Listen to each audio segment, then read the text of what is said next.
오늘은 요한복음 9번째 강의 시간인데요. 지독한 세상을 향한 기가 막힌 사랑, 이런 제목으로 말씀 함께 나누겠습니다. 우리가 지난 시간에 이어서 오늘도 예수님과 니고데모가 나누는 대화를 계속해서 살펴보겠습니다. 오늘 함께 봉독해 주신 말씀을 가만히 읽어보면 아주 익숙한 구절이 하나 있죠. 요한복음 3장 16절입니다. 하나님이 세상을 이처럼 사랑하사 독생자를 주셨으니 이는 그를 믿는 자마다 멸망하지 않고 영생을 얻게 하려 하심이라. 너무 유명한 말씀입니다. 아마 성경 66권 가운데 가장 유명한 말씀 중에 하나가 아닐까라는 생각이 듭니다. 어린 시절에 이 구절로 찬양도 많이 불렀습니다.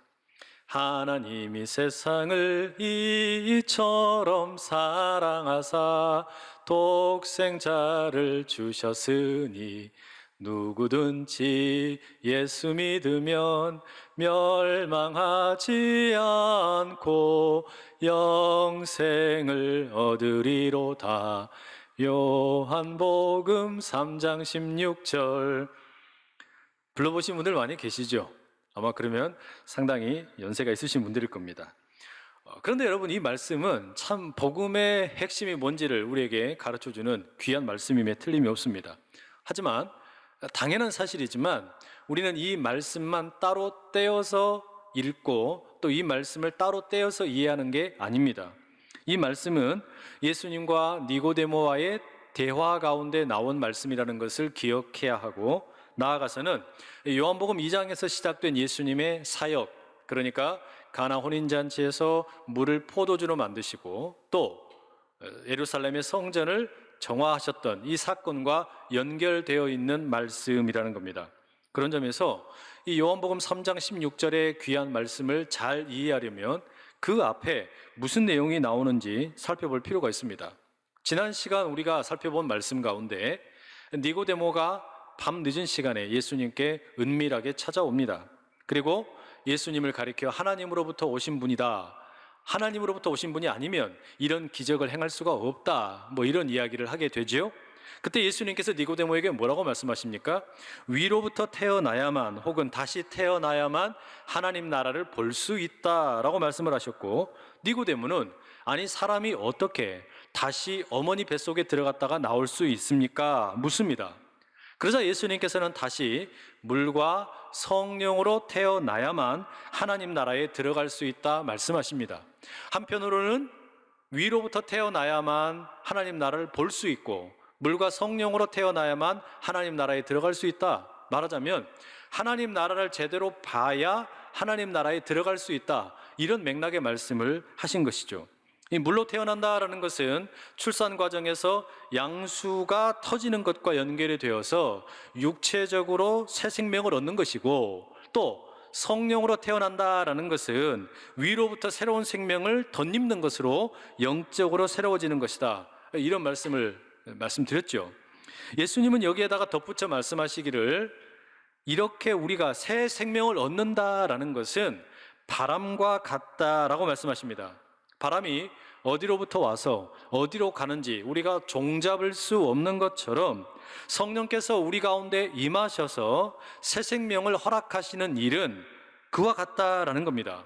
우리의 소관이 아니고 하나님의 주도권 가운데 이루어지는 일이라는 것이죠. 예수님의 이 말씀을 다 듣고 난 다음에 니고데모가 어떻게 반응을 합니까? 9절 이렇게 말하죠.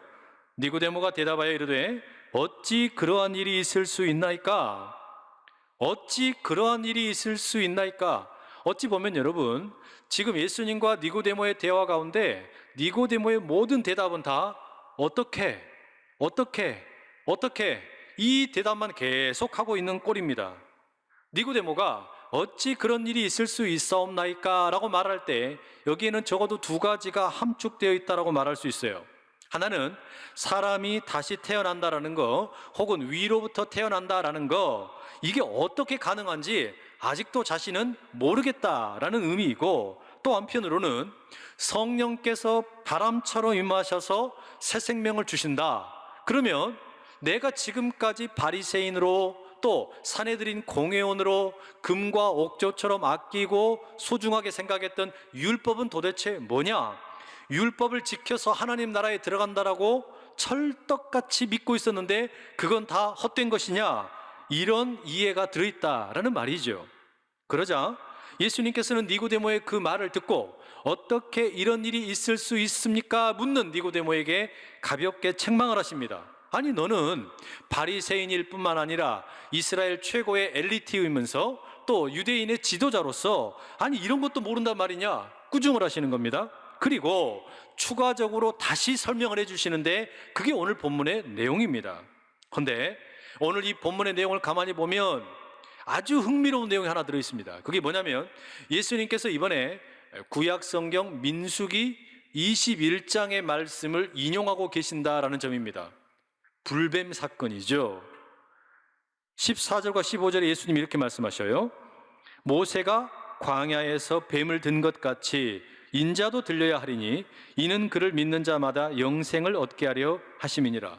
모세가 광야에서 뱀을 든 것 같이, 여러분 이게 뭐라는 겁니까? 민수기 21장의 불뱀 사건, 이걸 말하는 겁니다. 그 배경이 뭐냐?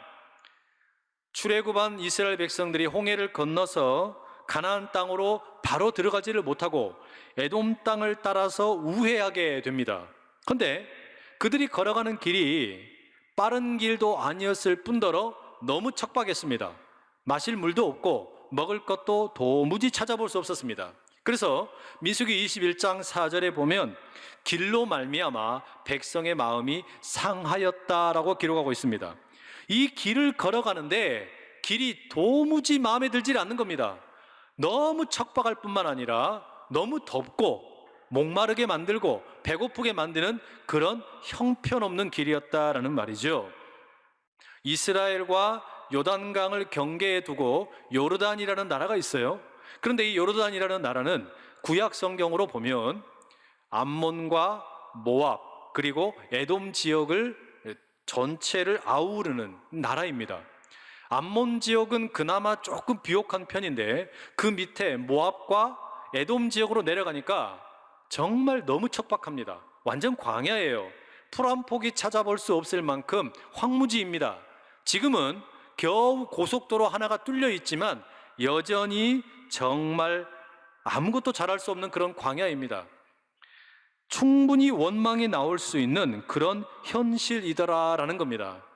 하지만 그래도 이스라엘은 하나님을 원망하면 곤란합니다. 왜 그렇습니까? 하나님께서는 이스라엘이 애굽 땅에서 430년 동안 종살이 하던 것을 구원해 주셨습니다. 해방시켜 주셨습니다. 10가지 재앙을 애굽에 내리심으로, 그리고 홍해를 가르셔서 마른 땅으로 걷게 하심으로 뿐만 아니라 광야길 걷는 동안에 구름기둥 불기둥으로 또 목마르다 그러면은 물을 주시고 배고프다 그러면 먹을 것을 주셨습니다. 그런데 민수기 21장의 이 사건이 뭡니까? 백성들이 그런 하나님의 은혜를 무시하는 겁니다. 민수기 21장 5절에 이런 말씀이 나와요. 어찌하여 우리를 애굽에서 인도해 내어 이 광야에서 죽게 하는가? 이곳에는 먹을 것도 없고 물도 없도다. 우리 마음이 이 하찮은 음식을 싫어하노라. 우리 마음이 이 하찮은 음식을 싫어하노라 라고 말합니다. 하나님이 주신 음식을 가리켜 이스라엘 사람들은 하찮은 음식이라고 부릅니다. 그런데 이것은 단지 음식에 대해서만 그렇게 말하는 게 아니라 사실상 하나님이 행하신 모든 것을 하찮게 여긴 거나 다름이 없습니다. 여러분, 우리가 하나님께서 베풀어 주신 수만 가지 은혜를 귀하게 받아들이지 못하고 하찮게 여기게 되면 그 은혜가 곧 저주가 됩니다. 허락하신 가정을 하찮게 여기게 되면 가정이 지옥이 됩니다. 허락하신 교회를 하찮게 여기면 교회가 지옥이 됩니다. 허락하신 일터를 하찮게 여기면 일터가 지옥이 됩니다. 허락하신 사명을 하찮게 여기면 사명이 지옥이 됩니다. 허락하신 지구촌의 자연 환경을 하찮게 여기면 이 자연이 우리에게 독이 되어서 돌아옵니다. 허락하신 예배를 하찮게 여기면 예배를 드리지 못하게 됩니다. 허락하신 우리의 하루하루의 일상을 하찮게 여기면 일상을 몽땅 잃어버리게 됩니다. 이스라엘 백성들 보십시오. 이들의 원망으로 인해 하나님께서는 불뱀을 보내시게 됩니다. 이 불뱀은 이스라엘 사람들이 머물고 있던 천막 이곳저곳을 돌아다니면서 닥치는 대로 이스라엘 사람들을 다 물어댑니다. 뱀에게 물린 사람들은 누구나 할 것 없이 다 죽어가고 있었습니다. 여러분, 뱀, 그리고 그 뱀에 의해서 물린 사람들, 그래서 죽어가고 있는 이 사람들 어디에서 많이 본 것 같지 않습니까? 그렇죠. 에덴 동산의 모습을 생각나게 만듭니다. 뱀의 꾀임에 넘어가서, 뱀의 말에 물려서, 뱀에 의해 죄로 물들어서 아담과 하와는 동산에서 쫓겨나게 되었습니다.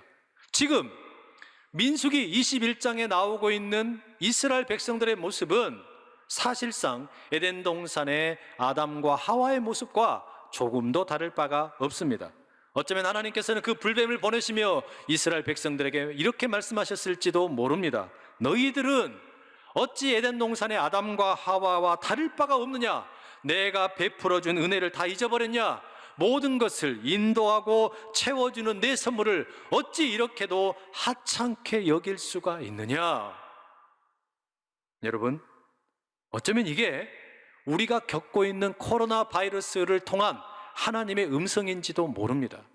우리는 지금 코로나 바이러스로 인해서 일상을 잃어버렸고 멀쩡한 예배당을 놔두고 각 가정에서 함께 온라인으로 예배를 드리고 있습니다. 일터에서도 혹시나 감염이 될까 봐 함께 대화를 나누지 못한 채 앞만 보면서 도시락을 먹습니다. 사람들이 여행도 가질 않습니다. 카페에도 가질 않습니다. 영화관에도 가질 않습니다. 아무것도 하질 않습니다. 어쩌다 보니까 이렇게 되어버린 겁니까?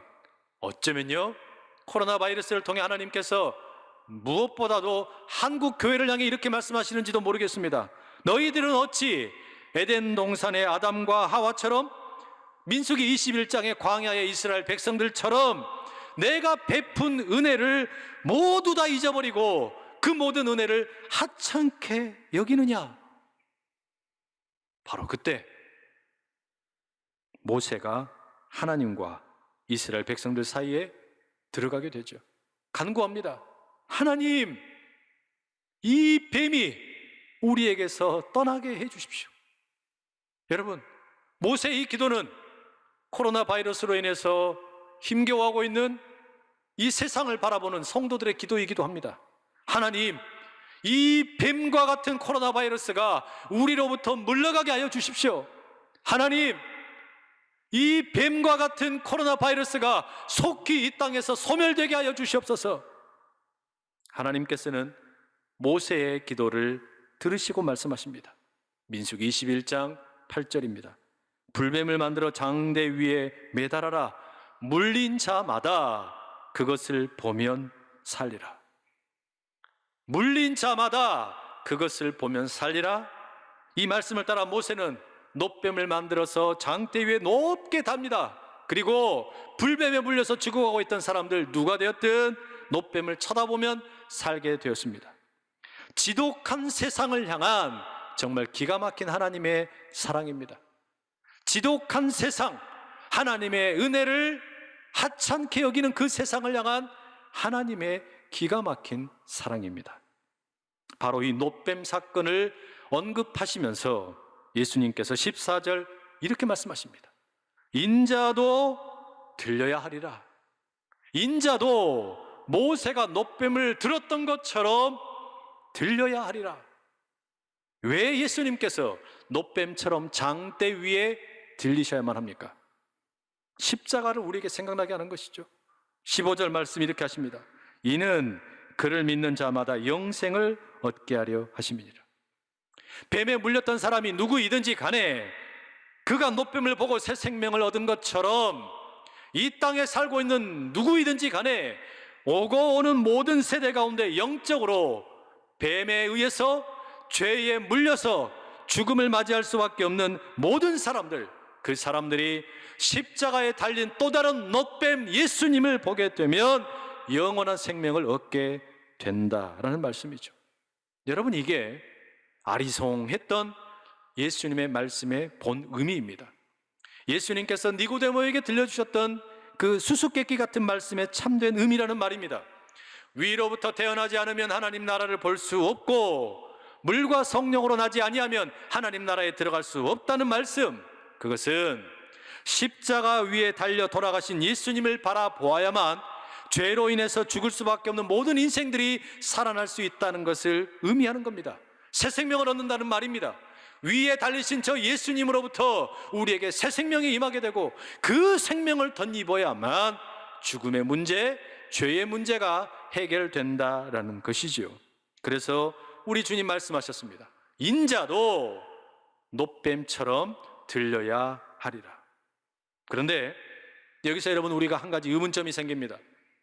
모세의 놋뱀과 예수님의 십자가를 비교해 놓고 보면 한 가지 의문점이 들어요. 그건 뭐냐면, 모세가 불뱀에 물린 이스라엘 백성들을 살리기 위해 장대에 놋뱀을 달고 사람들이 그 놋뱀을 보게 되었을 때 즉각적으로 효력이 나타났습니다. 죽어가던 사람들이 살아났습니다. 그런데 우리가 알다시피 십자가를 바라본다고 그래서 지금 죽어가고 있는 사람들이 우리 눈에 보기에 바로 사는 것은 아니라는 점입니다. 여러분, 이걸 어떻게 이해하면 좋겠습니까? 왜 놋뱀을 본 사람들은 현장에서 즉각적으로 다시 살아나는 효력을 맛보았다면 왜 우리가 십자가를 바라볼 때 병든 사람이 바로 회복되지 않느냐라는 이야기예요. 놋뱀은 모세의 손에 의해서 들렸을 때 불뱀에 물려 죽어가는 사람들을 바로 즉각적으로 살리는 효력을 가져왔습니다. 그런데 십자가라는 것은 뭐냐? 이건 일종의 백신과 같습니다. 예수님의 죽으신 그 모습을 바라보면서 우리에게 새로운 생명이 주어진다는데, 이게 어떻게 주어지는 것인가? 십자가 복음의 백신이 우리 속에 들어오는 겁니다. 십자가를 통해서 우리는 이제 백신을 공급받고 죄와 죽음에 맞설 수 있는 항체를 만들어 가게 됩니다. 그리고 우리 몸이 실제로 죽을 때, 완전히 숨이 끊어질 때 우리는 비로소 그 죽음에 의해서 완전히 감염된 게 아닙니까? 죽음에 의해서 완전히 지배당하는 거 아닙니까? 그런데 감염당하고 지배당하고 끝나는 게 아니라 바로 그때 우리 안에서 영적인 이 항체가 죽음을 이기고 영생이 주어진다라는 겁니다. 이걸 16절에 뭐라고 이야기합니까? 하나님께서 세상을 이처럼 사랑한다라고 말씀하십니다.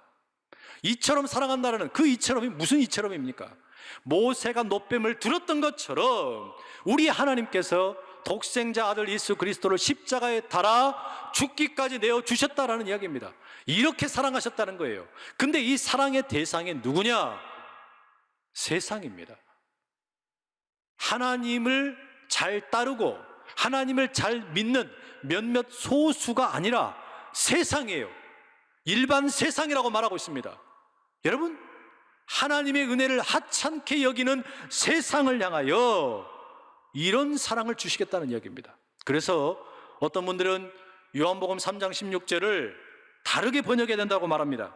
하나님이 세상을 이처럼 사랑하사가 아니라 하나님이 하나님의 은혜를 하찮게 여기는 이 지독한 세상을 이처럼 사랑하사, 하나님이 하나님의 은혜를 하찮게 여기는 이 지독한 나를 이처럼 사랑하사, 하나님이 하나님의 은혜를 하찮게 여기는 이 지독한 우리를 이처럼 사랑하사 예수님을 십자가에 달려 주셨다는 말입니다.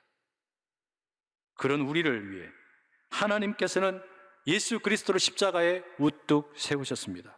그리고 이어지는 표현이 뭐냐? 15절과 16절에 보시면 이는 그를 믿는 자마다, 십자가에 달리신 예수님을 바라보고 믿는 자마다 멸망하지 않고 영생을 얻게 하시겠다 말씀하십니다. 그럼 여러분, 이 믿음이라는 게 뭡니까? 그를 믿는 자마다 영생을 주시겠다라고 말씀하시는데, 이 믿음은 도대체 어떤 믿음이냐라는 질문이 생기는 거예요. 그냥 입으로 예, 제가 믿습니다, 예수님 제가 믿습니다, 이렇게 입으로 고백하는 믿음입니까? 아니면 그냥 예수님은 인격적으로 고백은 안 하면서도 착하게만 사는 그런 것을 말하는 겁니까? 십자가 복음은 우리에게 죄와 죽음을 이길 수 있는 백신이 됩니다. 그럼 여러분, 백신이라고 하는 것이 질병의 바이러스가 극소량 들어오는 것처럼 십자가를 붙들게 되면 우리에게는 죽음이 들어옵니다. 죽음이 들어온다는 이야기는 무엇이겠습니까? 죽음에 의해서 우리가 실제로 죽는다는 이야기입니다. 누구와 죽느냐? 예수님과 함께 죽는 것이죠. 십자가에 달린 예수님이 죽음, 그 예수님의 죽음이 우리 속에 들어와서 우리가 죽습니다. 우리 진짜로 죽는 겁니다. 그렇게 철저하게 예수님과 함께 죽는데 그 다음에 무슨 일이 생기냐?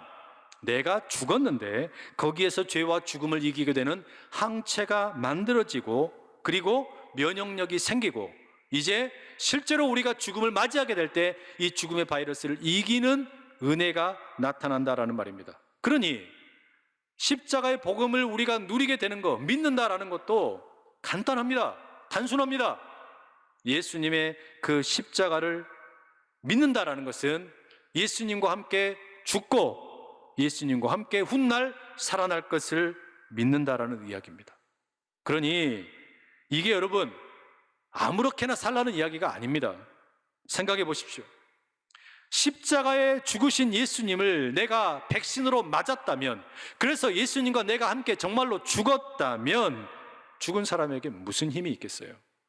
죽은 사람은 아무런 힘이 없습니다. 움직이지를 못하는 거죠. 바로 그런 사람에게 무슨 일이 일어나는 겁니까? 죽었기 때문에 이제는 외부에서 힘이 들어갑니다. 외부에서 능력이 들어갑니다. 물과 성령으로 새롭게 태어난다라는 것이 바로 그것이죠. 물에 빠져 죽어가는 사람 어떻게 구조합니까? 힘이 있을 때는 구조를 할 수가 없어요. 허우적거리면서 구원하려고 하는 사람도 함께 잡고 물귀신 작전이 일어납니다.